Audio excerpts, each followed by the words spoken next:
Blog Talk Radio. Live from Washington, D.C., it's Quintessential Listening, Poetry Online Radio. Now, here's your host, Dr. Michael Anthony Ingram.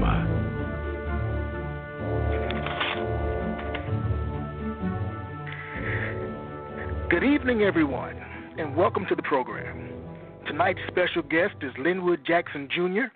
Unfortunately, due to some computer problems, technical problems, Linwood is not here, but do not fear. Hopefully he's able to sign on soon.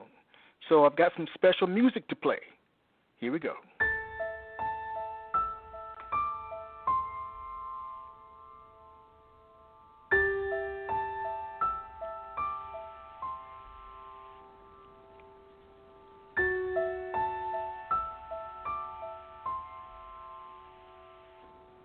I think Linwood may be here. Linwood. Yes. Hello, sir. How are you? It is a pleasure to be here. I'm well, very good. Thank you. I'm glad. Yes, I was going to play some special music for our listening audience until we were able to connect. I had a little bit of issue, but more than happy to be here right now. Well, thank you. I'm glad you made it too. All right, let's begin this journey together. My very first question is, what is poetry? That's tough because I can go the natural, traditional route and tell you that it's a literary work composed of something expressing feelings and emotions, but I'm just not that kind of person, so I'm just going to say Poetry is critical revelation. Poetry is benevolent insight. Poetry is public display of personal revolution. Poetry is reflection magnified by conflict. Poetry is government. So to me, the definition of poetry, it's basically life and learning and play. And the result of that, the growth factor of that. Why is it important? It's important because we need critical reflection.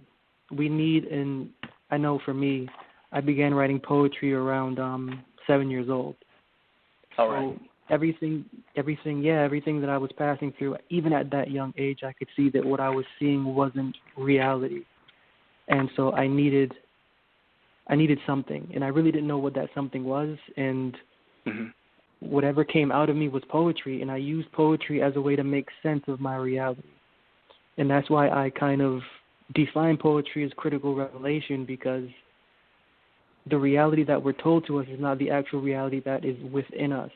Like, we all have a specific lens of how we see something.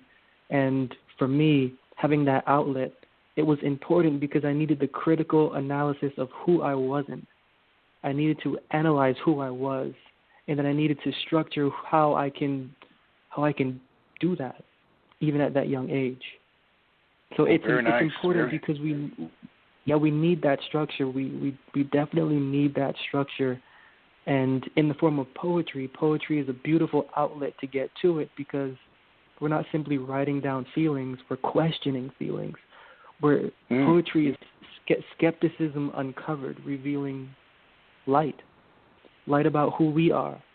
And so we need that form of critical skepticism about our own selves, so that then we can know who we are, to be skeptical about what is going on around us and outside of us. I agree. Skepticism uncovered. Nicely phrased. I like that. What are some of the predominant themes of your work? Experience. My current book of poetry that I just published, entitled Growth, it is basically my 9-year journey putting the life practices and the philosophy that I've learned from within the Bible. So my experience is based on the philosophy that is in the Bible. I study the philosophy in the Bible, and I implement it into my daily routine, into my thought processes, and also into my actions as best as possible through trial and error. And so in my poetry is just a reflection of trial and error and the distinction showing that there really is no such thing as failure, because you can fall back a couple of times, but as long as you can just realize what you did wrong, which is, again, why poetry is so critical, to analyze where you've lost and then to see that what you've actually done, you haven't lost anything. You've actually won something by first thinking about it, and by 2, creatively articulating it, and 3, critically analyzing that creative articulation. And so for me, in my writings, that's exactly what my writings are about. They're about the criticisms of myself that I have found through establishing who I am, through trial and error, through failure and success, and through learning that no matter what, like, nothing matters. As long as you can keep comprehending where you fell off, you can never, ever go back to that again. So that's where the foundation of my writing comes from. Share a piece of your work. Will do. And I will actually share an unreleased poem. All right. And this one I entitled Teach Me. One thing I know, and one thing that is certain, is that you cannot be directed, coerced, instructed, or tamed.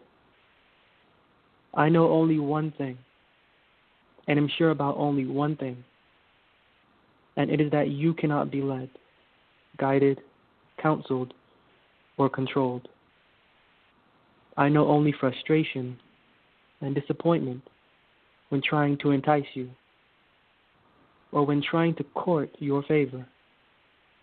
I know sorrow and anxiety when thinking I can persuade you. Why are you so difficult? Who has created you to think? Why is your limit intelligently established? And so much so that you will not defy the boundary given to you. What more can I say but teach me your language? Educate me on your code of being, that I may be happy, healthy, confident, and industrious. What more can I say but teach me, when realizing that to war against you is to endanger my well-being? Teach me your conscience. Allow me to revere your standard, and I will never violate it, but will perfect it for well-roundedness. Teach me your voice.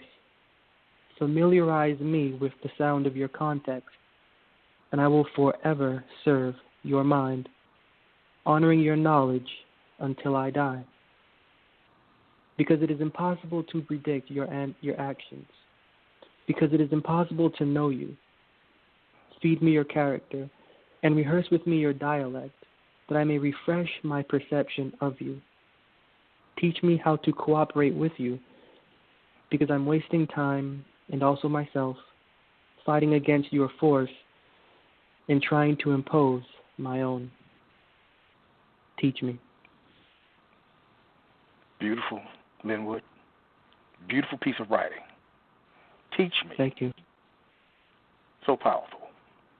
As you think about poetry, how does a poem begin for you? With an idea, a form, or an image? I'm going to say neither. I'm going to say, for me personally, it's feeling. When I write poetry to celebrate my negative feelings, and I write poetry to celebrate my positive feelings. I'm celebrating my negative feelings because I know that when I'm feeling negatively, there's a reason for it.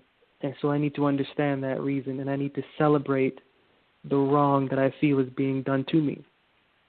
By writing about that wrong, I can then come to a knowledge of what is right. And same thing with positive feelings. I write from a positive standpoint because something is good. And I want to know what that good is so I can keep on doing that good. So for me it's based on feeling. That's the only thing I can say. It's not imagery, it's not what it's feeling. It's what I'm going through. It's what I've been through, and it's what I anticipate to go through, despite the hope that I have, the disappointment I felt, and the vision that I see of myself in the future.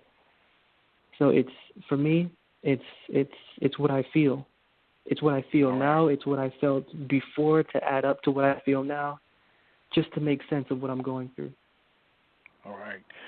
Do you think someone can be a poet if they don't feel emotions strongly? I think so. Tell me more.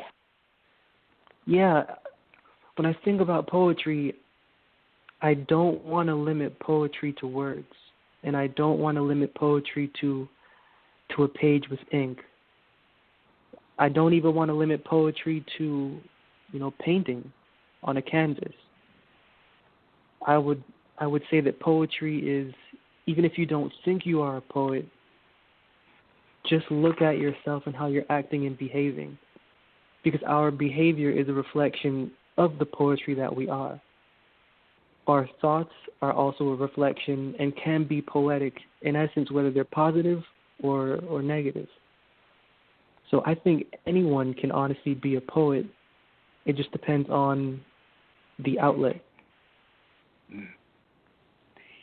All right. Share another one of your works. Of course. I'm going to take this one from my book, Growth, and the title of this is called Growth. I have deceived myself of my worth, of my beauty, of my condition. I have lied to me about love, about ambition, about vision. Yet you remain. You see beyond the mess that I am, to coordinate your affection so that you don't have to leave, even if it is what you desire. You wonder why I die for you. You wonder why I stress over us. You wonder why I don't listen when such a love overwhelms me. You think I don't know. You think I can't perceive, but I do. And I'm not afraid to ignore what is so that I may have what should be. Because what is life? What is this? It is a repetitive sitcom that never tires. It is an unfolded tragedy unfolding anew. It is nothing desirable, but because of you, it is worth living. I live for you. I love for you. I am broken for you. I resurrect for you. I expect for you. I am patient for you. I am lenient for you. I starve for you. I am buried for you. I circulate for you. I know injury for you. I desire virtue because of you. I am a man through you. I will argue for you. I am humble for you. I am quiet for you. I look ahead because of you. For you, I have forgotten the past. The life of a man is contemplative, but you have made this experience peaceful. You remain through my ignorance. You adjust to my insolence. You console my fever. You renew my spirit. My life, where would I be without you? I would be stagnant, and I would know only compression if I did not have you. But I know growth, and only growth from your kiss, which is your embrace. Growth. Another exquisite work. Exquisite. Thank you. You know, all great writers have great writing influences.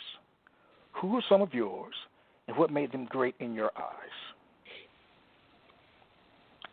To be honest with you, because everything that I practice comes from the philosophy in the Bible, my greatest influence is David, the psalmist. Poetry, I don't really have a particular favorite artist. But David is my number one, and I can say that even though I don't follow specific poets, Alice Walker is her writing, her writing style, I should say, because there are different types of writing styles. There's the Alice Walker writing style. There's the Maya Angelou writing style. There's the Robert Frost writing style. And Robert Frost's writing style is the approach from a story. Maya Angelou's writing style, this is in my opinion. Yes. Maya Angelou's writing style, in my opinion, is the approach from a story, but it's the approach from a story for empowerment, political and mental. Alice Walker, in her poem, for example, "The Right to Life," where she's talking about abortion from a positive perspective according to the African American, to where every African American should be thankful for abortion so that their child can escape the seeds of hatred that they will face when they're born. And the way that she frames that poem, it's so direct and it's so potent that to me, I connect with that. I connect with her style completely.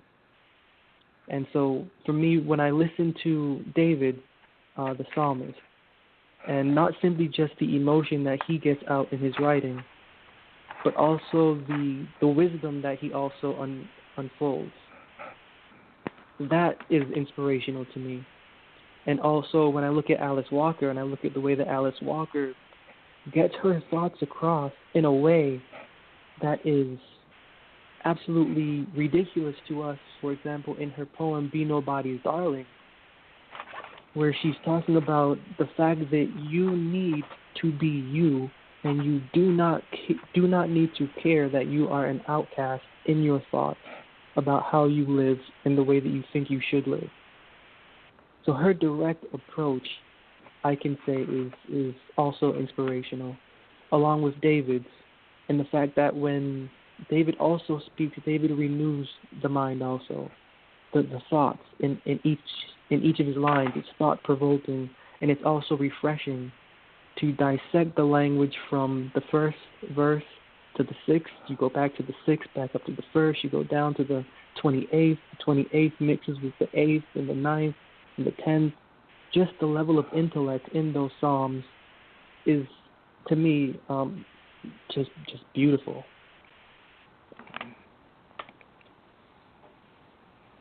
You know, all poets have several words that come up over and over again in their work, words that just can't help but use. What are three of your absolute favorite words to use in your work? Yeah. The first is wisdom, the second is knowledge, and the third is love. All right, talk about those for a minute. Yeah, because we think wisdom and knowledge are the same thing, and we associate love with these two in whatever context that we think they are. But I love these three words, wisdom, knowledge, and love, because the definition of love, as I've come to understand it from studying the Bible's philosophy, is edification. And so when we're edifying ourselves, we're coming into a knowledge of who we are and who we are not, and that equates to wisdom that we can apply outwardly as we go about living in this body and interacting with other minds in other bodies. And so when I'm writing, I don't use these words over and over, but you'll see them more often because they're important to me. Like they're important to me because so much of what we think we know and what we think we ought to know is based on traditional language and also societal value and also community knowledge or community understanding. And to break away from these three things is to actually own who we are as a person. And so when I'm writing, my poetry is based on me trying to understand who I am as a person. And so love, wisdom, and knowledge are the three most important things, because without these, I can't know me, and I can't love me, and I can't love anyone else outside of me. Profoundly stated. Please share another of your works. Do. And I'll take another one from my book. And this one is entitled No. It's entitled No. K-N-O-W. Yes. You are addition and good multiplication. You are not division or subtraction. You have changed me. My behavior is wise. My mind is composed. My feelings are mature. My thoughts are able. Your allure is categorized as wisdom. It is identified as understanding. The intellect of your heart instructs, and with every interaction I am corrected, I am edified, I am counseled, I am bettered. So although I cry, tasting many tears, and although I sleep for fear of waking more error, I may smile. Because of you, I smile. And because of you, I bottle much sorrow. And I must be lucky, or at least fortunate, because you ask for every bottle of sorrow, and I give, disinterested in what is done with them. It is as if you hold the book of my prayers and burn it, alleviating my person, making life bearable. My priestess, my wife, why do you enjoy putting my temple in order? How is my home your concern? You will to create within me, being honorable in your desire and majestic in your operation.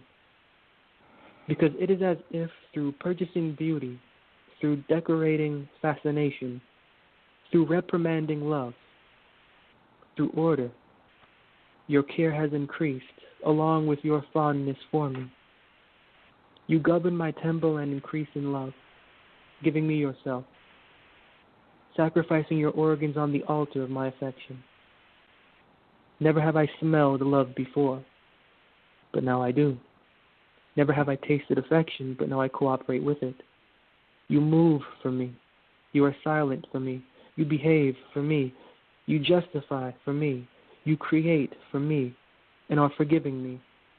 All for nothing I've done, or at least for what I cannot discern. Is this love? Am I within love?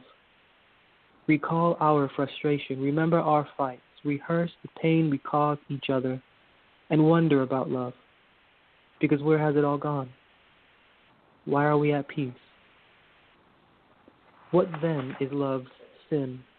Is it separation? Is the death of love misunderstanding? When apart, we were bad, but now, sharing a home, we communicate, we learn, we are equally teachable. What is this love? What is this experience? Because it surely is no emotion, but is senseless, abusive, benevolent, wise, comforting. You have added love.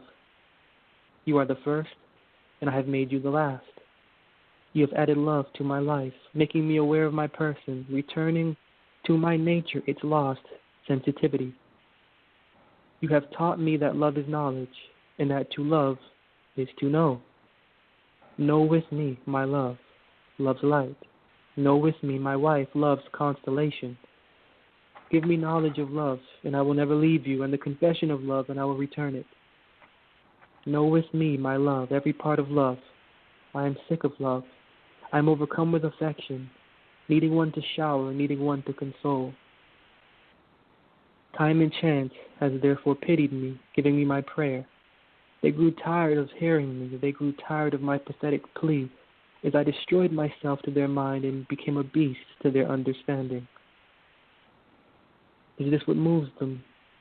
Do they like a broken heart? I must admit so, because they returned an apology, and in a most elegant form, according to the words of my supplication. This they did, I believe, for knowledge, and for knowing the height of existence, that I may better my nature, from bettering hers? No.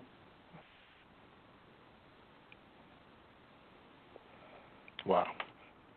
That one really needs to sink in. No. Very All nice, about Linwood. knowing. All Thank you. about knowing. Love. Knowing. All about knowing. Very nice. Now let's go back in time to the age of 7. Yep. Was there a specific experience where you learned that poetic language had power? Anything specifically come to mind? You're saying a moment in time where I sat down and started writing, or a specific experience that led me into discovering that I can actually sit down and write something to express what I'm thinking? Either one. Okay. I would say,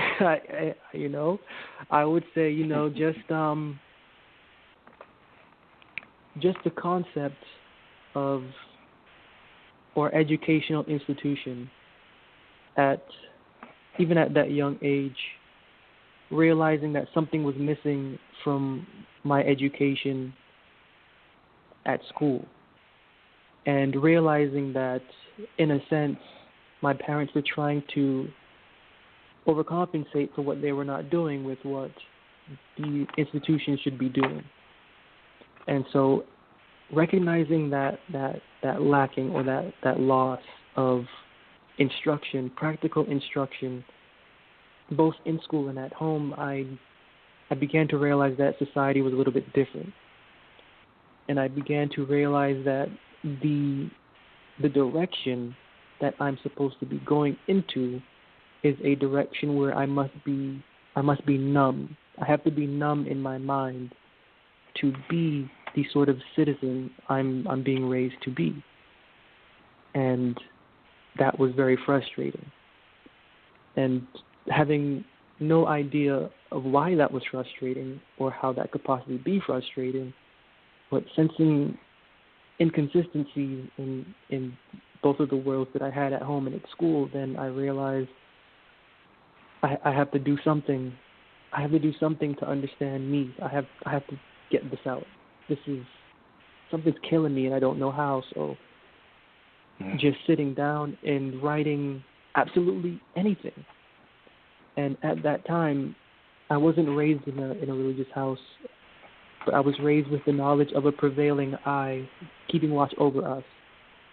So most of my poems at that young time were me writing to that eye or that mind or that God that I knew was out there, was watching, but wasn't interfering in the loss that I felt. And that was the beginning of my poetry.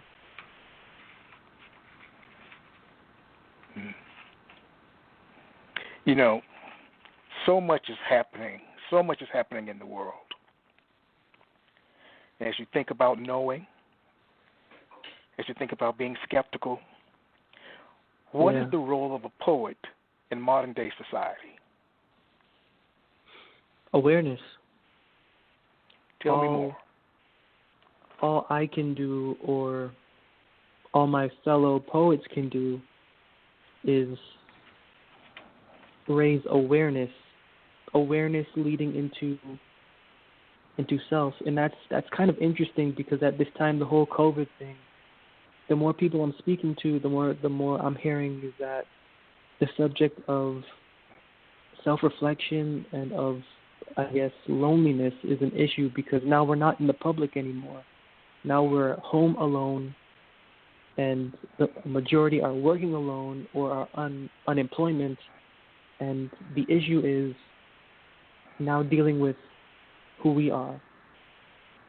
And so as we see society and the trend of society, whether it's political or religious or secular or whatever realm that we're involved in, that we take particular interest in, the issue of raising awareness for how to think and how to feel, how to act, and how to behave better, and how to reflect that in an articulate and creative and critical way. So to me, as I look at the poet, that number one job responsibility is raising awareness of not simply who you should be societally, but who the society within you should be. How it shouldn't be dictated, but how you should take control of it personally and dictate it into what it should be. Awareness. That's the only word I can think of. Is right. Because it's, everything that we, from the beginning of time, where it's been voices standing out for injustice or some specific injustice being defined by a group that another group doesn't see is an injustice. Awareness. The poet for society has to be a gauge of what to be aware of and what to be cautious about, not necessarily from what can harm you physically, but at this point in time and in this age, we're in an age of war through information. It's an information war that's going on. The warfare is not physical anymore. The slavery is not physical anymore. The slavery is mental, and it's getting to a point that it's pretty gross. And so, the true poet has to raise awareness to the harm that's happening both mentally and spiritually to their person and to other persons.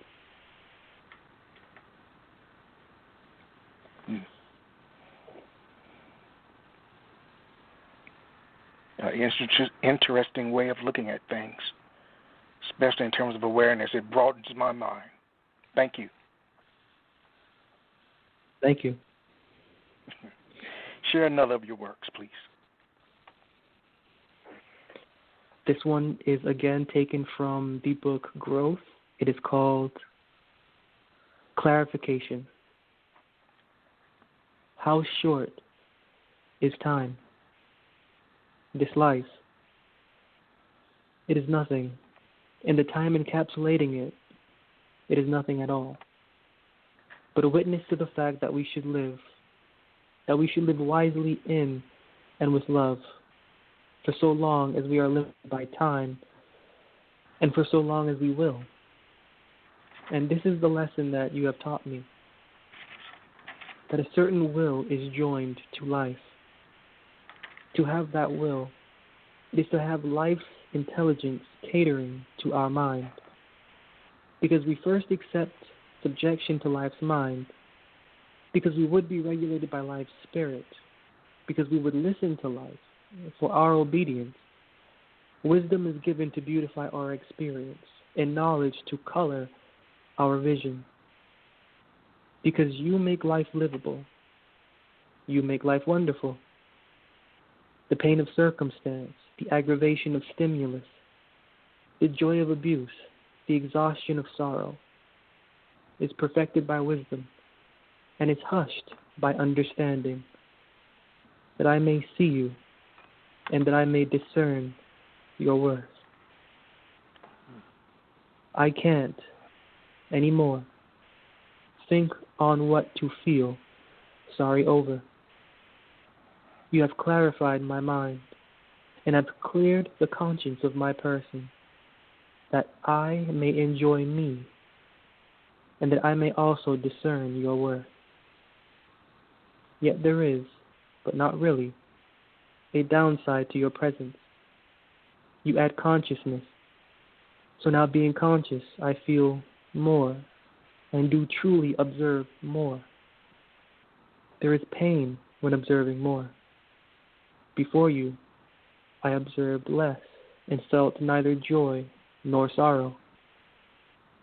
Yet knowledge distorts environment, and that distortion, although blessed, is but an aggravation of the heart's cord. So do I think your effect is bad? Should I? Maybe if I was another man. If I was another man, I couldn't take your revelation. But I am lucky that I am me, and that my inquiry is into myself, because I value you, who is my spirit, And know that if you leave, I will be empty. Clarification. Clarification. Let's take a brief break, and we'll be right back.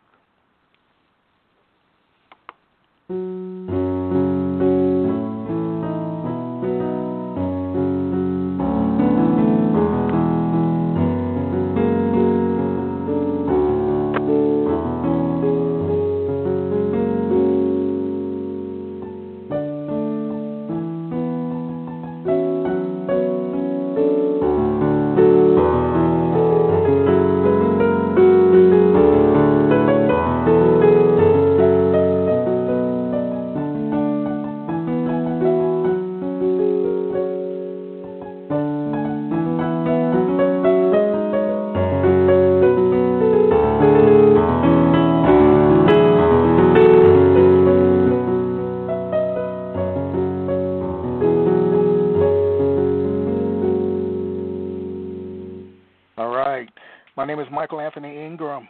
I'm here with Linwood Jackson Jr. This is also a call-in show. So if you'd like to speak with Linwood, the call-in number is 646-787-1631.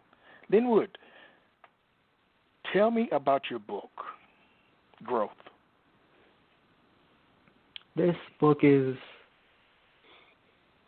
important because for 9 years I've been testing and proving the philosophy that is within the Bible, and the philosophy that is within the Bible is based on regenerating the thoughts and the feelings. So regenerating the thoughts and the feelings to get a clearer or better view of the life that we're living, and I should say also the life that we're not living, so that we can then begin to live it in full. Each one of these poems really tells a story about the conflict of me learning how to marry my thoughts and my feelings to my character. And that's also something that's an issue because that, for me, being told what to think about how I should be, both at home and my society, you kind of get lost about how you should personally think your own self, and you kind of get lost about how the person you should be. And so that the philosophy in the Bible that is important to me because the liberation that it counsels on, the liberation of thought and feeling, that your thoughts and feelings should not be ultimately dictated by mother, father, best friend, teacher, expert in knowledge, or whoever we look to as some kind of substitute for the thinking that we should be doing. It is saying to ditch that substitute. You don't need that substitute. The information that you have thus far, good. So now let the information you have thus far be pruned and proved by the person that is within you personally. Experiment with it, examine it, test it, prove it, put it to the test to see if it really is you and to see if it really is authentic. And if it's not authentic in a sense that it's you are defining authenticity. If it's not authentic, let it go and realize that the fear that may come from you letting that go, that's all right. Take that fear and let that fear add knowledge to you as you just move in darkness to discover a light that is there for you.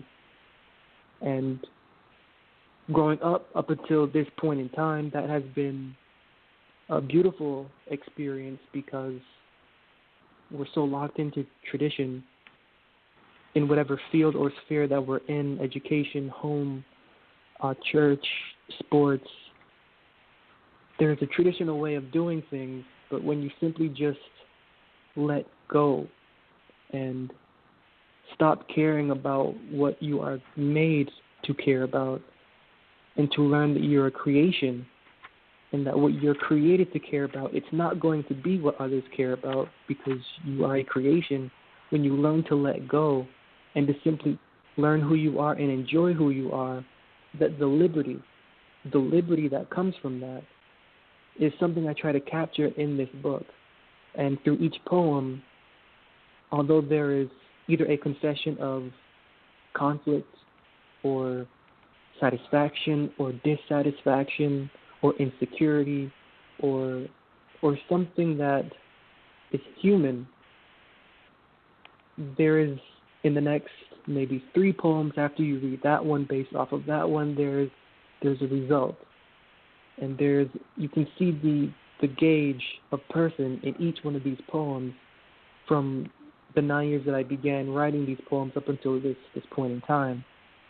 And I love this book because it's so me. And as I'm looking at it and reviewing it and all of the interactions I've had with other people, I'm seeing that what's so me is so you and is so everyone else. And there's nothing separating us. We're all going through the same things. We're all going through the same thoughts. We're all feeling exactly the same way. But what we're not hearing is the story. We're not hearing anyone voice. We're not hearing anyone relate or make relatable the struggle that it is to be human. And in this book, that's what this book is. This book is a human being learning not to necessarily cope with his human condition, but to rise above that condition, to instruct that condition, to be able to think and feel better so that he can regulate himself and not have that condition regulate him. And I think it's a beautiful book, and I'm glad that I put it out there into this world for every mind to come across. Is your book available on Amazon? It is available on Amazon. If you go into Amazon and you type my name, Linwood, and you write the word growth next to it, you'll see it pop up right there. Or if you go into Amazon and you type Linwood Jackson Jr., you'll see all my books show up, and then plus this book of poetry. How many books have you written? A total of 6 books. 7 nice. books. Yeah. Well, when you and think about your books, my first book of poetry. Okay, beautiful. When you think about your works, your books, do you want each book to stand on its own, or are you trying to build a body of work with connections between each book? Yeah, that's a good question, because each book is an introduction to a subject that has to be emphasized and built up upon.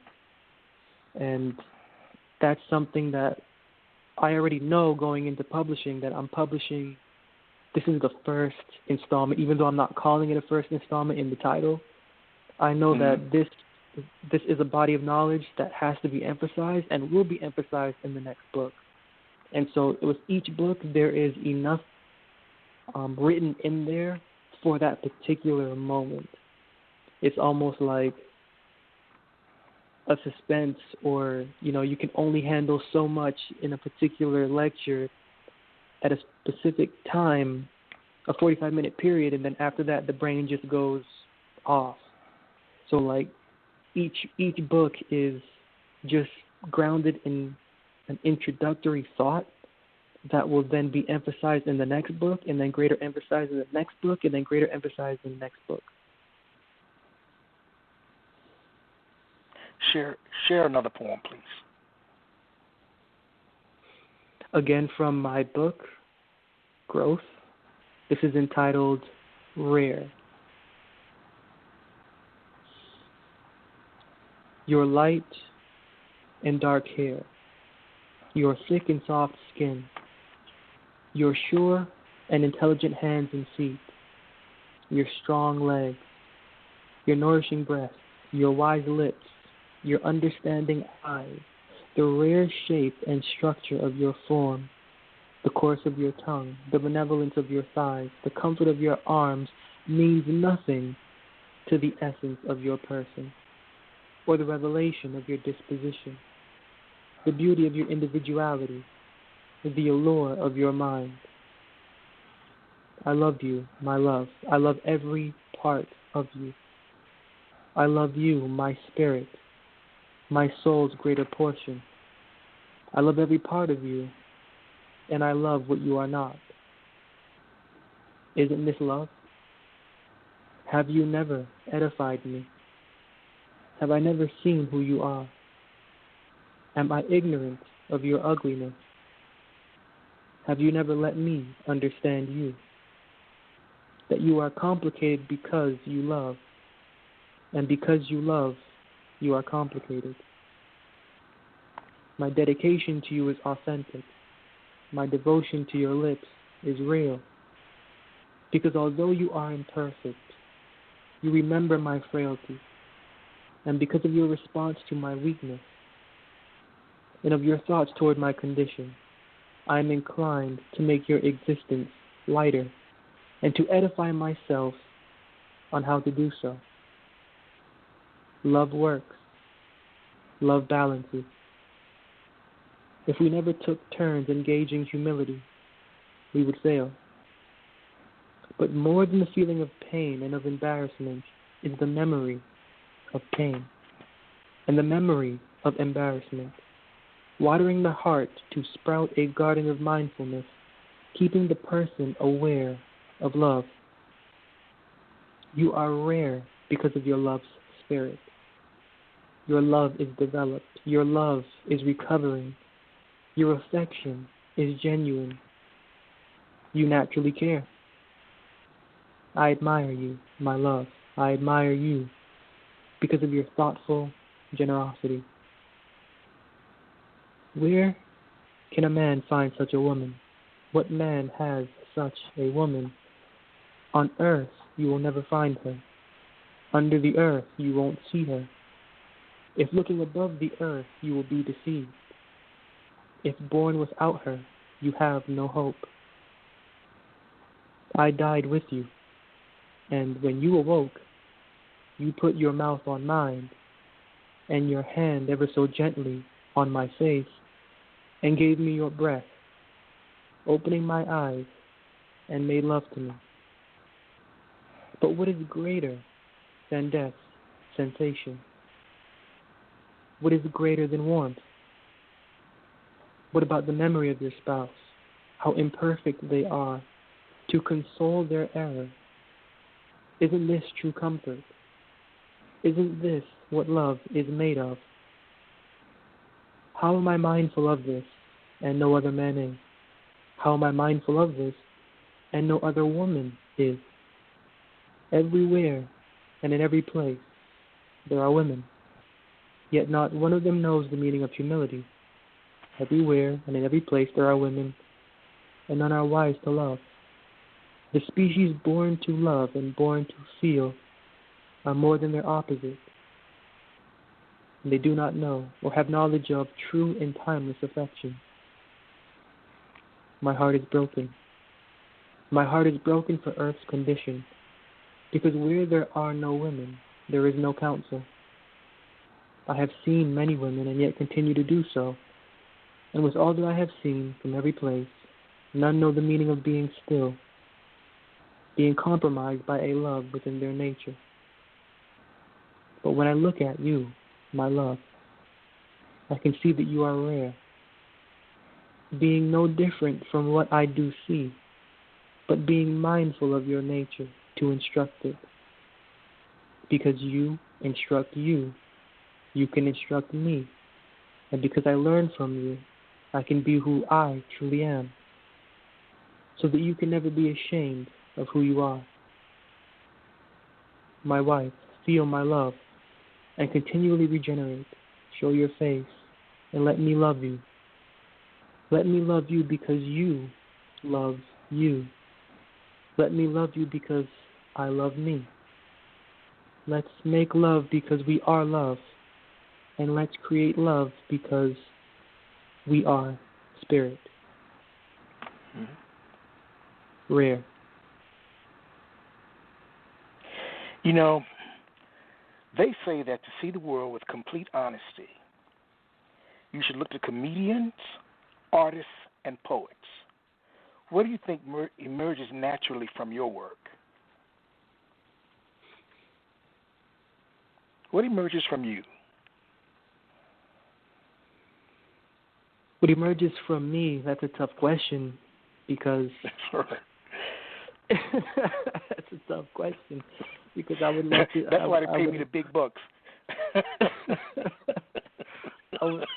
It's so funny. It's so funny because so many people, they tell me, if only you could see yourself, you would know. You would know what your words are saying. Because every time my response, what I say to make them respond to that is, I have no idea how my words impact.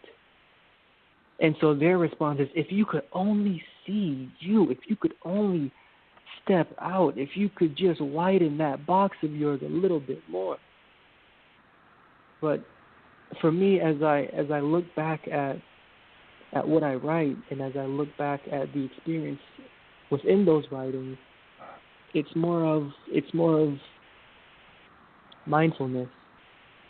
Mindfulness and not being ashamed to admit that you are confused, because it's the feeling of confusion that makes us want to act tough, and that makes us want to act like I'm really just not that confused. So I'm just going to pretend like I'm not, and I'm just going to follow what someone else is doing and put my head down, and as long as their umbrella is kind of sounding like what my umbrella is, I'm just going to hang up under that umbrella. And so in my writings, it's more of, don't be afraid to feel, especially if you are male. Don't be afraid to feel. Don't be afraid to judge yourself. And don't be afraid to understand that you have a frequency that is not somebody else's frequency, and that you have a worth that is greater than what you think your worth is. Your worth is higher than what you think it is. You are valuable, even though you may not have anyone telling you so, even though you may not see anything positive in what you do. In my writings, especially in my poetry, I care to get the idea out that you are more than what you think you are, and who you are right now is not who you're supposed to be, and is not as authentic as it should be.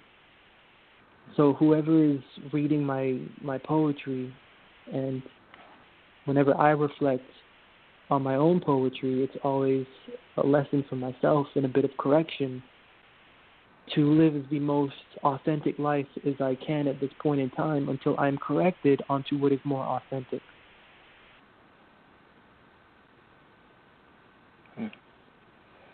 I like that. You've written a number of books. Does writing energize or exhaust you? Writing does not exhaust me one bit, because I can tell. And I'll say the flip too. It doesn't energize me either. So it doesn't energize me and it doesn't exhaust me. It humbles me, because when I can sit down and write, I'm actually learning about the person that is within me. I understand that the way I look on the outside, that's not who I am on the inside. The muscles and the bones and the face structure and the eyebrows and the hair and all of that, that's not who I am. I am constricted to this form. Who I am is inside, and every time I write, every time I sit down to write, I'm getting closer to who I am, and so I'm neither energized about it, because I'm realizing that who I am isn't actually who I think I am, so it's a reflection, and I'm not exhausted by it, because I'm more enlightened to who I am, and that enlightening is encouraging for me to live genuinely. And so when I write, it's more of that necessary humility that I need, that I know I need, and also a bit of self-discipline and instruction that I can't get from anyone else, because nobody else is me, and nobody else is going through what I'm going through, even though they're seeing my life. And even though I'm seeing their life, I can only advise them so much.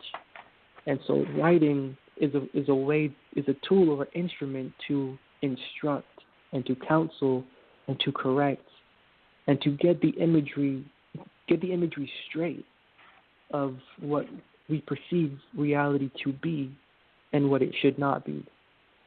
So when I do write, it's not energizing and it's not exhausting. It's I guess the middle ground is alleviating or refreshing. Right. Yeah.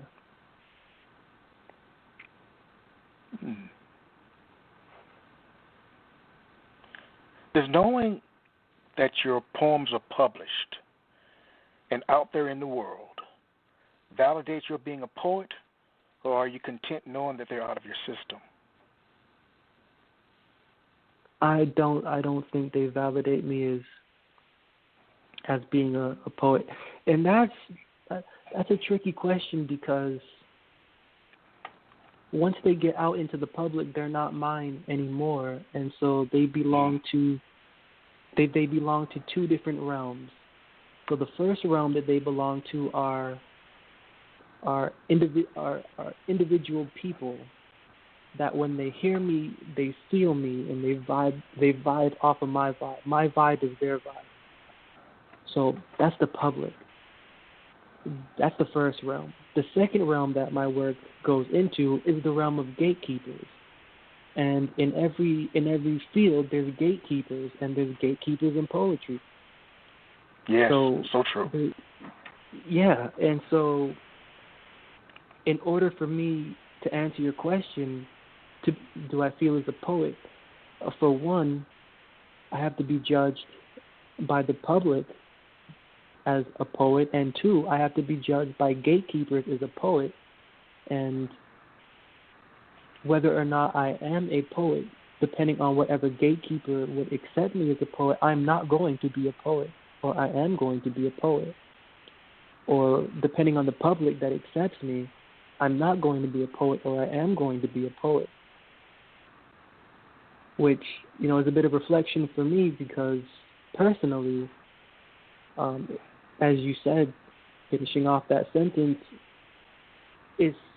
I put it out there not for any bit of recognition. I put it out there for somebody vibing with my vibe and having difficulty with who they are as a human being and who they are as a spiritual being, to hear, to connect with, to grow from, and then to perfect their own transition from who they were to who they should be. So, if that person regards me as a poet, well, hey, I wasn't trying for it, but that's what happened.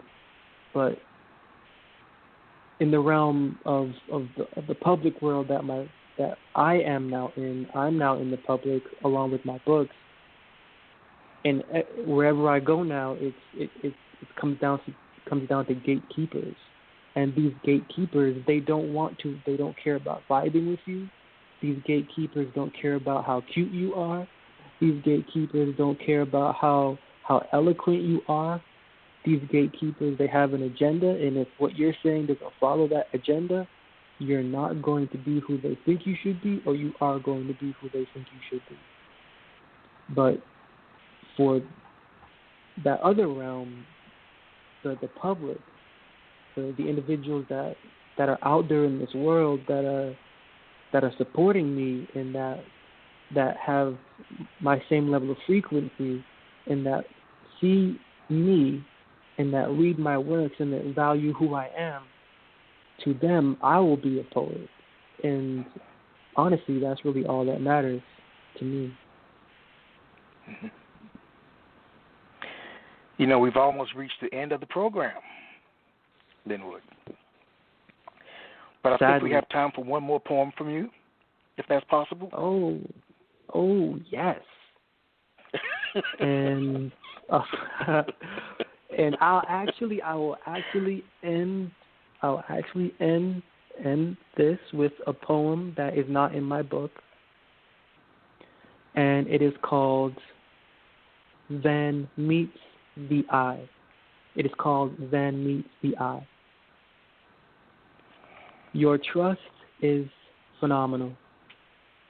There is nothing within me worth trusting, yet you lend confidence, putting faith in me. Why do you trust me? Why are you confident that I will not fail? How is it that you know, even above my own self, my worth? I know that you know I'm imperfect. I know that you know I'm unbalanced. I know that you see and hear without error. Yet you trust the erroneous. You bless the ignorant. You guide the uncertain. And you do so effortlessly, as if seeing more than meets the eye. Your blessing is rare. I know only judgment from how I look, and I know the opinion of the beholder, that it is determined from what is outwardly perceived and not from what is within. You see what is within and judge. You acknowledge my heart and then decide, which is rare for someone judged for their imperfect constitution. If beauty is in the eye of the beholder, then how misunderstood is the definition of beauty? You behold what is hidden. What is unknown is magnified to your eye, and from what is revealed, you love. So then thank you, and bless you, for seeing who I am, for what I am not. Thank you, and bless you, for caring for who I am, and for respecting who I am not. The price to pay for faith is love, and from your demonstrated faith in me, I can freely love who I am. I can also love who I am not. You trust me because you can see me. You trust me because your intuition has taken knowledge of me. You trust me because I, watching how you trust me, have come to learn how to trust myself. Then meets the eye. Wow. You're a powerful man. Much appreciated. Your work transcends space and time. I like that. One last question from me. When people hear your work, I'm sure they usually want more. What's next for you as a poet? As a poet, well, it took 9 years to make this one, so back into the womb for another 9 years.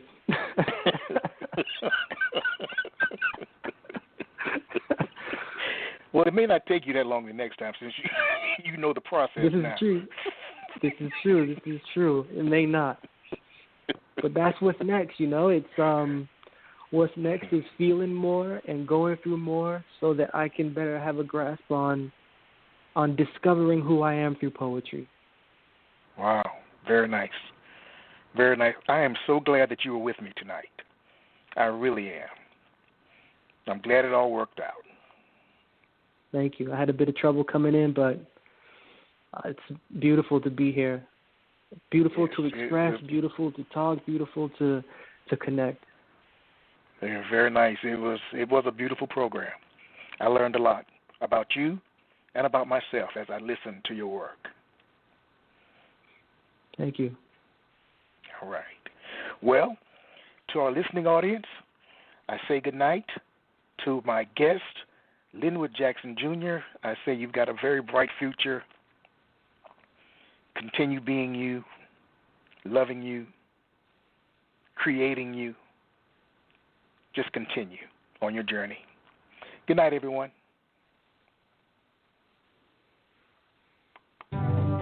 You have just listened to the Quintessential Listening Poetry Online Radio Podcast with your host, Dr. Michael Anthony Ingram.